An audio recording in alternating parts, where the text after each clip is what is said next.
صرف اتنا اندازہ کیجیے کہ ایک بچہ جب پیدا ہوتا ہے تو اس کے کتنے ناز نخرے اٹھائے جاتے ہیں، لیکن آپ کو پتہ ہے کہ جب ٹرانسجینڈر پیدا ہوتا ہے تو اس کے ساتھ کیا کیا جاتا ہے؟ اس کو اپنے گھر سے نکال دیا جاتا ہے اور ان کو انہی کی جینڈر کے ساتھ بھیج دیا جاتا ہے، جہاں وہ ساری زندگی ناچ گا کے اپنا پیٹ پالتا ہے۔ کس قدر مشکل حالات میں وہ وہاں پہ سروائیو کرتا ہے، ان کی وہاں پہ زندگی کیسی ہوتی ہے، وہ کس طریقے سے اپنے ماں باپ کے بغیر وہ بچہ پرورش پاتا ہے۔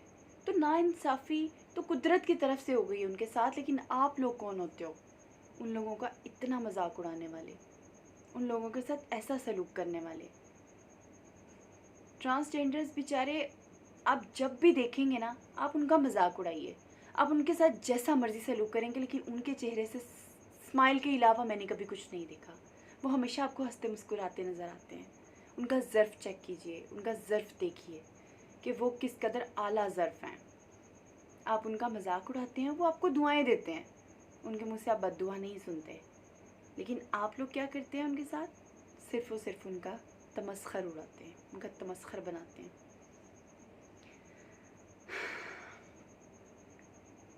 مجھے اس معاشرے کا حصہ ہوتے ہوئے شرم آتی ہے۔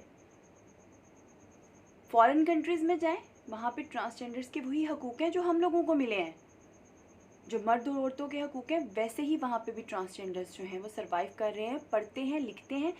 ان ٹرانسجینڈرز کا مذاق بنانے کی وجہ سے سب سے پہلے ان کے پیرنٹس انہیں گھر سے باہر نکالتے ہیں، کیونکہ ہم معاشرہ ان کو جینے نہیں دیتے۔ اگر ہم لوگ مذاق نہیں بنائیں، اگر ہم لوگ باتیں نہیں بنائیں، تو شاید وہ بچے بھی اپنے ماں باپ کے زیر سایہ جس طرح ہم لوگ پلے ویسے ہی پڑھیں اور پھر اس قابل ہوں کہ اپنے پیروں پہ کھڑے ہو کر اپنے لیے 2 وقت کی روٹی کما سکیں۔ لیکن نہیں، ہمارے انہی تمسخرانہ لہجے اور ہماری فضولیات، ہماری فضول باتیں ان لوگوں کو جینے نہیں دیتی، اور اگر وہ اپنی کمیونٹی میں چلے بھی جاتے ہیں، وہاں پہ جا کے وہ جیتے ہیں، جینا چاہتے ہیں، تو ہم جیسے لوگ ان لوگوں کو وہاں بھی نہیں جینے دیتے، کیونکہ جب بھی وہ باہر آتے ہیں یا اگر وہ نوکری کرنا چاہیں تو ہم لوگ ان کو ان سپاٹس پہ ان کا مذاق اڑاتے ہیں۔ اگر وہ کوئی بچہ ایسا پڑھنے آ جائے گا تو ہمارے ہی بچے اسکول میں اس کا مذاق اڑائیں گے۔ تو ان لوگوں کو خدا را انسان سمجھیے، ان کے ساتھ پیار سلوک سے رہیے، ان کو بھی وہی عزت دیجیے جو آپ اپنی بہنوں ماؤں کو دیتے ہیں، جو اپنے بھائیوں کو دیتی ہیں۔